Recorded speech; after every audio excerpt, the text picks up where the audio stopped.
अस्सलाम वालेकुम friends, welcome back to my channel Laiba health tips. Viewers, आज की इस वीडियो में मैं आपको बताऊंगी चेहरे की खूबसूरती के हवाले कुछ बातें और टिप्स। ख़वातीन ज़माना कदीम से ही अपनी जिल्द को निखारने के लिए बहुत जतन करती आ रही है।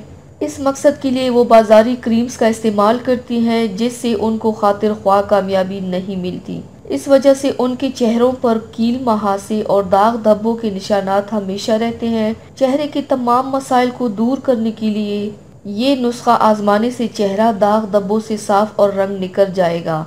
तो चलिए शुरू करते हैं, पर इसके पहले प्लीज मेरे चैनल को सब्सक्राइब कर लीजिए और बेल आइकन को दबाइए एवरी लेटेस्ट ब्यूटी अपडेट को सबसे पहले पाने के लिए। एक्ने, कील, मुहासे खत्म। रोजाना बाकायदगी से नीम का तेल नाफ में अच्छी तरह लगाएं। ये अमल 7 हफ्ते करने से एक्ने, कील, मुहासे हमेशा के लिए खत्म हो जाएंगे। चेहरे और जिस्म की खुश्की। गाय की दूध से बनाया गया मक्खन मुसलसल 2 हफ्तों तक नाफ पर लगाने से चेहरे की खुश्की और खुरदरापन खत्म हो जाएगा। चेहरे की चमक, निखरी रंगत। रोगने बादाम बाकायदगी से रोजाना 4 हफ्तों तक नाफ पर लगाने से चेहरा चमकदार रंगत निखर जाएगी। चेहरे की सफेद दाग धब्बे। रात सोने से पहले नीम के तेल को नीम गर्म करके नाफ पर अच्छी तरह मले। ये अमल 5 हफ्ते करने से सफेद दाग धब्बे हमेशा के लिए खत्म हो जाएंगे। ख़वातीन में बांझपन का मसला। रोजाना रात को सोने से पहले जैतून का तेल नीम गर्म करके अच्छी तरह नाफ पर मले।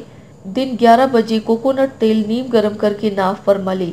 ये अमल 7 हफ्तों तक करने से बांझपन का मसला अल्लाह के फजल से खत्म हो जाएगा। आया में हैज की तकलीफ।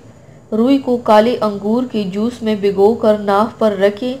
दिन में 2 बार ये अमल करने से दर्द खत्म हो जाएगा।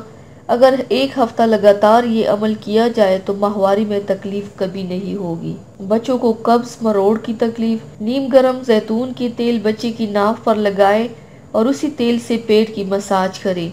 मौक़त भी लगाएं। ये अमल अगर 3 दिन बाकायदगी से किया जाए तो बच्चे को हमेशा के लिए इससे निजात मिल जाएगी। तो व्यूवर्स, थैंक्स फॉर वॉचिंग। मेरी वीडियो को लाइक और शेयर ज़रूर कीजिएगा। मिलते हैं एक और नई वीडियो में, तब तक के लिए अल्लाह हाफिज़।